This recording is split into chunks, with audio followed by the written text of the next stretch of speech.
तो स्टूडेंट, आज की इस वीडियो में एक बार पुनः आपको स्वागत है। और आज हम लोग एक बार पुनः क्लास करने के लिए आ चुके हैं। अगर आपको भी बीटीएससी एएनएम में नौकरी करनी है और इस बार परमानेंट नौकरी में अगर आपको लगता है कि मुझे नौकरी ले ही लेना है, इस बार ही ले लेना है, तो आप लोग विलम्ब मत करिए, क्लास करना शुरू कर दीजिए। प्रत्येक दिन आपको यहाँ पर क्लास देखने को मिलेंगे। आप लोग चैनल को सब्सक्राइब करके रखे रहिएगा। जैसे ही वीडियो अपलोड करेंगे, लाइव क्लास लेंगे, आपको जानकारी मिल जाएंगे, नोटिफिकेशन मिल जाएंगे और आप क्लास में जुड़ जाएंगे। देखिए, आप लोग कहीं भी पढ़ते हैं ठीक है, लेकिन आप लोग प्रैक्टिस सेट जरूर करिएगा। ऑब्जेक्टिव क्वेश्चंस आप लोग जरूर यहाँ से लगाइएगा। आपको यहाँ पर वीवीआई क्वेश्चंस मिलेंगे। साथ ही अगर आपको लगता है ना कि मेरे पास टाइम नहीं है, हम कैसे रेगुलर वीडियो देखें, कैसे हम सर का क्लास करें, तो चिंता मत करिए। मेरा आप मोबाइल नंबर नोट करिए, इस पर आप पीडीएफ मंगा लीजिए। आप सारे इंपॉर्टेंट क्वेश्चन आप अपने घर पे मंगा लीजिए, ठीक है। व्हाट्सअप के माध्यम से मिल जाएगा पीडीएफ और आप वहां से पढ़ सकती हो। 87 89 69 42 29 ये मेरा मोबाइल नंबर है। इस पर आप लोग व्हाट्सएप पर मैसेज करिएगा, पीडीएफ लिख करके आपको पीडीएफ मिल जाएगा सभी इंपॉर्टेंट क्वेश्चन का। और घर पे बैठ के भी तैयारी कर सकती हो और नौकरी ले सकती हो। इस बार अंतिम चांस है। हम आपको इसलिए बार बार बोल रहे हैं कि 10,709 जो वैकेंसी है, ये बहुत ही ज़्यादा वैकेंसी है और अंतिम चांस ही समझ के चलो। आगे कब आएंगे नहीं आएंगे इसका कोई अता पता थोड़ी है, लेकिन अभी ये वैकेंसी चल रही है, तो इसमें क्यों नहीं हम अपना रिजल्ट पक्का कर ले, क्यों नहीं हम पढ़ ले। तो आप क्लास भी ज्वाइन कर सकते हो। क्लास भी ज्वाइन करने का ज़्यादा फ़ी नहीं है, सिर्फ 799 फ़ी है। आप लोग क्लास ज्वाइन करिए, रेगुलर पीडीएफ मिलेगा, रेगुलर क्लास मिलेंगे, रेगुलर आपको लाइव क्लास छूट जाएगा तो आपको ऐप में रहेगा, तो आपको किसी भी तरह से कोई परेशानी नहीं है। तो आप पढ़िए इस बार सिर्फ मन लगा के पढ़ लीजिए, बाकी बार आपको नौकरी हो जाएंगे। खेलते रहिएगा, कुछ मत करिएगा, लेकिन इस बार तो पढ़ लीजिए। चलिए, इतनी गहरी जानकारी आपको मिल गया होगा। अब क्लास को शुरू करते हैं। हम लोग इससे ऊपर की क्लास कर लिए थे, आज हम लोग यहाँ से करने वाले हैं। क्लास का पहला क्वेश्चन है कि कौन सी ग्रंथि इंसुलिन बनाती है। यहाँ पर 4 ग्रंथि है। कौन सी ग्रंथि है जो इंसुलिन को बनाती है? जैसे तिल्ली, यकृत, अग्नाशय, पीयूष ग्रंथि। कौन सी ग्रंथि है जो यहाँ पर इंसुलिन बनाती है? अब थोड़ा सा इंसुलिन के बारे में समझ लीजिए। ये इंसुलिन जो होता है ना, इसी की कमी से मधुमेह नामक बीमारी होता है, ठीक है। आप बहुत इनमें से बहुत सभी लोगों को पता भी होंगे ये इंसुलिन के बारे में। ये इंसुलिन की कमी से क्या होता है, मधुमेह नामक बीमारी होती है। कहाँ से ये कहाँ बनती है इंसुलिन? जो ये ग्रंथि कौन सी ग्रंथि से इंसुलिन बनती है? तो यहाँ अगर बात करेंगे तो ये अग्नाशय जो ऑप्शन सी, इसी ग्रंथि से यहाँ पर इंसुलिन बनती है। तो ऑप्शन सी यहाँ पर आप लोग यहाँ से बिल्कुल रूप से याद रखिएगा। देखिए, तिल्ली को पीलिया कहा जाता है, ये चीज़ आप लोग याद रखना। और अग्नाशय से इंसुलिन ग्रंथि बनती है। चलिए हम लोग यहाँ पर थोड़ा सा डिटेल्स में देखते हैं नेक्स्ट क्वेश्चन को। अगला क्वेश्चन मेरा क्या है यहाँ पर कि मानव शरीर के किस अंग से इंसुलिन का स्राव होता है? ठीक, ऊपर बन रहा था, नीचे स्रावित हो रहा है, स्राव हो रहा है, निकल रहा है। अग्नाशय, गुर्दा, गॉल ब्लाडर या फिर यकृत, किस ग्रंथि से? ठीक है, चलिए बताइए जल्दी से। प्रेंक्याज अग्नाशय को ही बोला जाता है। तो इंसुलिन का स्राव किस ग्रंथि से होता है, ये आपको आंसर यहाँ से करनी है। जल्दी से आप सब लोग आंसर करके बताओ, ठीक है। मानव शरीर के किस अंग से इंसुलिन का स्राव होता है? अग्नाशय, गुर्दा, गॉल ब्लैडर, यकृत। ऑब्जेक्टिव टाइप का क्वेश्चन प्रैक्टिस करना जरूरी है, क्योंकि 100 ऑब्जेक्टिव क्वेश्चन आपको एग्जाम में पूछे जाएंगे, ठीक है। और निगेटिव मार्किंग भाई याद रखना, भाई निगेटिव मार्किंग है। निगेटिव मार्किंग मतलब गलत बनाओगे तो नंबर काट लेगा सही वाले में से। सही बनाया तो ठीक है, गलत बनाओगे तो नंबर काट लेंगे। तो इस बड़ी होशियारी से सारा एग्जाम देना होगा, ठीक है। तो इंसुलिन का स्राव कहाँ होता है? अग्नाशय से ही होता है। ऑप्शन ए याद रखना, ठीक है। इंसुलिन बनता भी है अग्नाशय ग्रंथि में और यहाँ पर स्रावित होते हैं अग्नाशय से। तो ऑप्शन ए आप लोग बिल्कुल रूप से यहाँ से याद रखेंगे, सभी का सभी। चलिए, बहुत अच्छा लग रहा है क्लास, तो एक बार कमेंट करके भी आप लोग बता दीजिए और वीडियो को सबके पास शेयर कर दीजिए। सभी के पास वीडियो शेयर कर दीजिए, जिससे कि सब लोग यहाँ पर क्लास को देख पाएंगे, है ना। क्लास को सब लोग यहाँ पर देख पाएंगे। आप लोग मैं बार बार कहता हूँ ना कि आप लोग को लिखने का झंझट यहाँ पर नहीं रहेंगे। आप लोग क्या करिए कि पीडीएफ मंगा लीजिए। पीडीएफ मंगाने के लिए मोबाइल नंबर आप लोग नोट करिए आसानी से, और यहाँ पर पीडीएफ मंगा करके आप लोग यहाँ पर पढ़ सकती हो, ठीक है। चलिए, बहुत बहुत धन्यवाद सभी को, आप लोग इतना अच्छा से पढ़ाई कर रही हो, ठीक है। तो ये आप लोग क्लास भी कर सकती हो और पीडीएफ भी ले सकती हो। पीडीएफ रहेगा तो घर पे कभी भी आप लोग उसको प्रिंट आउट करा लीजिए, किताब बना लीजिए, कभी किसी वक्त भी पढ़ सकते हो, क्योंकि सेलेक्टिव है। जो बीटीएससी एएनएम का सिलेबस है ना, बस वही चीज़ देख करके ये रातों रात आपके लिए बनाया गया है। बहुत इंपॉर्टेंट क्वेश्चन को सिलेक्ट किया गया। तो पढ़ेंगे तो पास करेंगे, 100% गारंटी है। रिजल्ट होंगे, अगर आप नहीं पढ़िएगा तो फिर आपकी रिजल्ट यहाँ तो नहीं होगा, है ना। ये चीज़ है। तो ये क्वेश्चन है प्रिंक्यास की कोशिकाएं जो इंसुलिन उत्पन्न करती है। अग्नाशय की जो कोशिका होता है इसी को प्रिंक्यास कहा जाता है। ये क्या कहलाती है, क्या कहलाती है जो इंसुलिन को उत्पन्न करती है? थाइमस, एस्ट्रोजेन, कॉर्पस एपिडिडामिस या फिर आइलेट्स ऑफ लैंगरहैंस, क्या कहलाती है ये बताओ। जो इंसुलिन उत्पन्न करती है पेरिंकियास की कोशिका, उसको क्या कहते हैं? ठीक है, देखिए पेरिंकियास की जो कोशिका होता है ना, इसको 3 सेल होता है, अल्फा, बीटा, गामा। इन तीनों से अलग अलग निकलते हैं। इसी में यहाँ पर बात हो रहा है गामा से इंसुलिन उत्पन्न होता है। तो इंसुलिन को क्या कहा जाता है, क्या कहलाती है?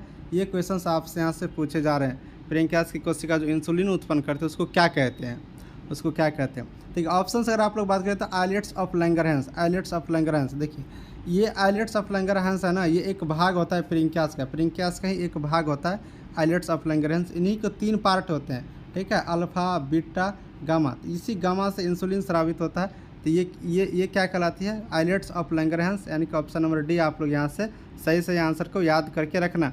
ठीक है, चलो बाबू आगे की तरफ बढ़ जाते हैं, आगे की तरफ बढ़ जाते हैं। इंसुलिन की खोज किसने किया था? इंसुलिन की खोज पूछ दिया आपसे यहाँ पर, इंसुलिन की खोज किसने किया था?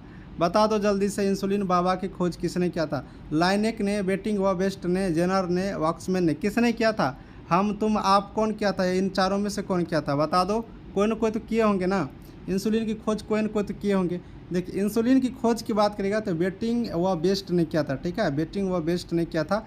तो बिल्कुल से ऑप्शन आप लोग बी याद रखिए। ये तो वैज्ञानिक का नाम है, इसमें कुछ बताने की जरूरत है नहीं, सीधा रखेंगे। इंसुलिन खोज बेटिंग और बेस्ट किया था। इंसुलिन की कमी से मधुमेह नामक बीमारी होती है और इंसुलिन अग्नाशय ग्रंथि से स्रावित होता है। ठीक है, इतना चीज़ याद रखो, आपके एग्जाम के लिए काफ़ी है। चलिए, इंसुलिन एक प्रकार की क्या है? इंसुलिन क्या है? हार्मोन है कि प्रोटीन है कि एंजाइम है कि विटामिन है, क्या है? चलो जल्दी से कमेंट करके बताओ, इंसुलिन क्या है बाबू, इंसुलिन क्या है? चलिए, बहुत बढ़िया आंसर, बहुत लोग यहाँ पर सही आंसर भी कर रहे हैं इंसुलिन के बारे में। देखिए इंसुलिन प्रोटीन तो नहीं है, एंजाइम भी नहीं है क्योंकि भोजन करने पचाता है, विटामिन तो है ही नहीं, विटामिन तो ABCDE है। यह एक प्रकार के क्या है? हार्मोन है, एक प्रकार क्या हार्मोन है, जिसकी कमी से कौन सा रोग होता है? मधुमेह नामक बीमारी यहाँ पर होती है। तो याद रखेंगे इंसुलिन एक प्रकार का क्या है? हार्मोन है। ऑप्शन नंबर 1 में टिक लगा के एग्जाम में आ जाना, ये क्वेश्चन पूछेगा तो। ठीक है, चलो आगे वाले क्वेश्चन कर लो। आगे वाले क्वेश्चन कहना है कौन सा हार्मोन, इनमें से कौन सा हार्मोन जो है रक्त में शर्करा की मात्रा नियंत्रित करता है? कौन सा हार्मोन है जो ब्लड में जो यहाँ पर शर्करा होती है, स्टार्च होती है, मंड होती है, इसकी मात्रा को नियंत्रित करके रखता है? ग्लूकोजन, थायरॉक्सिन, ऑक्सीटोसिन या फिर इंसुलिन? कौन सा हार्मोन?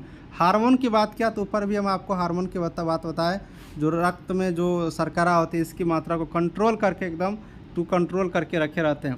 तो अगर हम लोग बात करते हैं तो इंसुलिन याद रखेंगे। ठीक है, इंसुलिन ऊपर भी पड़े एक हार्मोन है। ठीक है, और ये हार्मोन रक्त में शर्करा की मात्रा क्या करते हैं? कंट्रोल करके रखते हैं। तो ऑप्शन नंबर डी आप सब यहाँ पर याद रखना, सही आंसर है। चलो आगे वाले क्वेश्चन करके बताओ। देखिए ऊपर बताए थे अल्फा बीटा गामा वाला बात, वही यहाँ पर आ गया ना, अल्फा बीटा गामा वाला बात यहाँ पर बताए थे, यहाँ पर आ गया। चलो यहाँ पर देख लो, निम्नलिखित में से किन कोशिका में इंसुलिन का रिसाव होता है? कौन सी कोशिका में? लैंगरहैंस की कोशिका होता है, ऊपर बताए थे, जो आमाशय का एक भाग है लैंगरहैंस की कोशिका।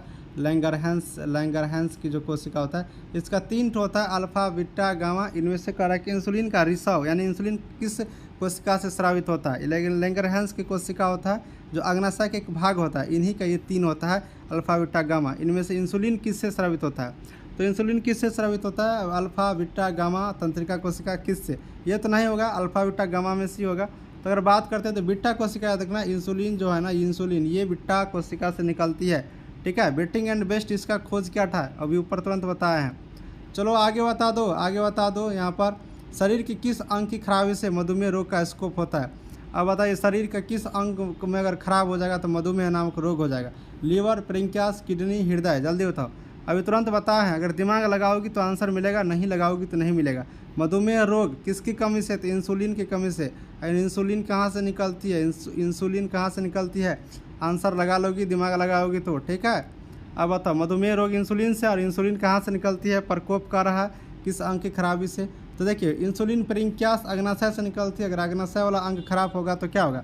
इंसुलिन कमी होगा, मधुमेह नामक रोग यहाँ पर हो जाएगा, है ना। तो ऑप्शन बी बिल्कुल यहाँ पर बढ़िया बात है, बहुत बढ़िया चीज़ है यहाँ पर। ठीक है, यहाँ पर ये याद रखेंगे, ऑप्शन नंबर बी।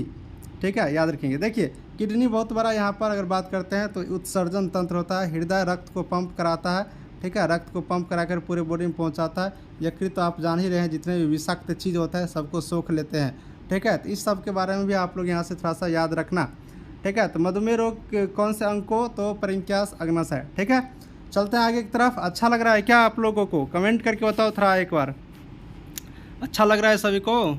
अच्छा लग रहा है तो एक बार शेयर वेयर कर दो बाबू, शेयर कर दो आगे की तरफ। फ्रेंड को भी बता दो कि सर क्लास ले रहे हैं, जल्दी से आ जाओ।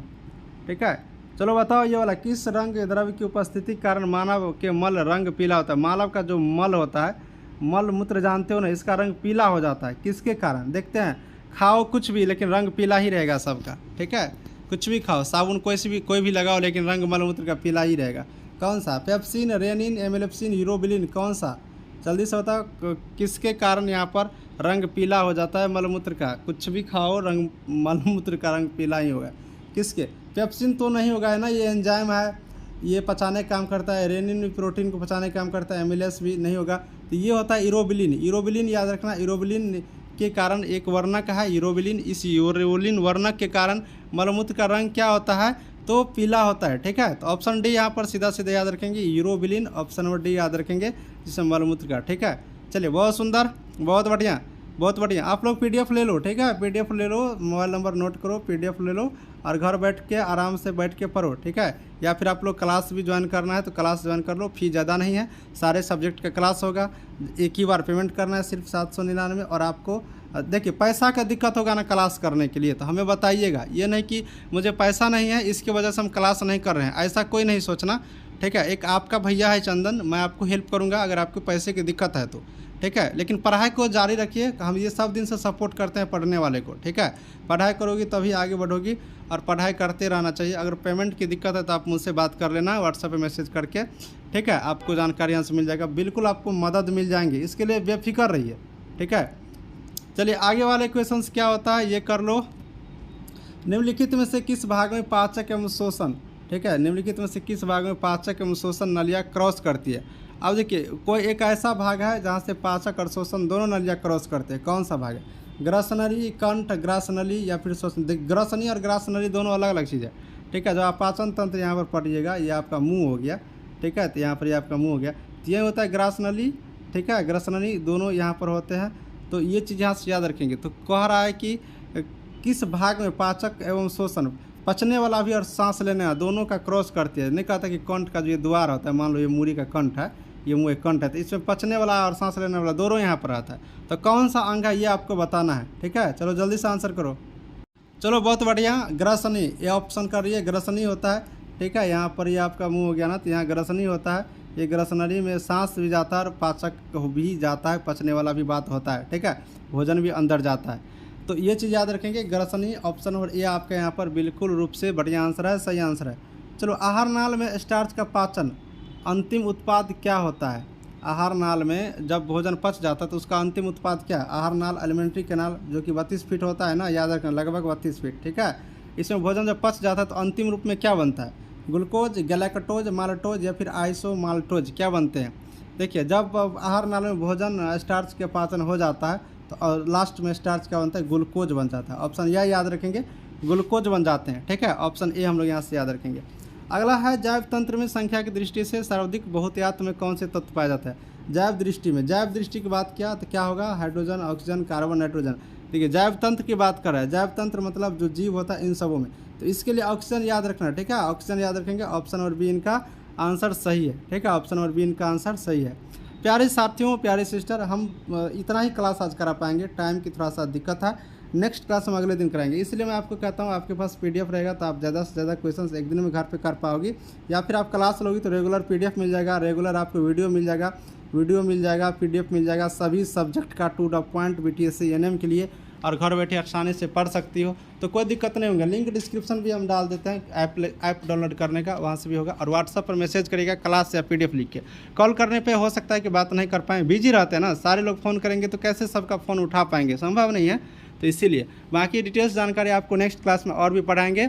आज का क्लास कैसा रहा एक बार कमेंट बॉक्स में आप सब लोग ज़रूर से ज़रूर बताना, और हम कोशिश करते हैं आपको ज़्यादा से ज़्यादा क्लासेस कराने के लिए। चलिए, सभी को थैंक यू।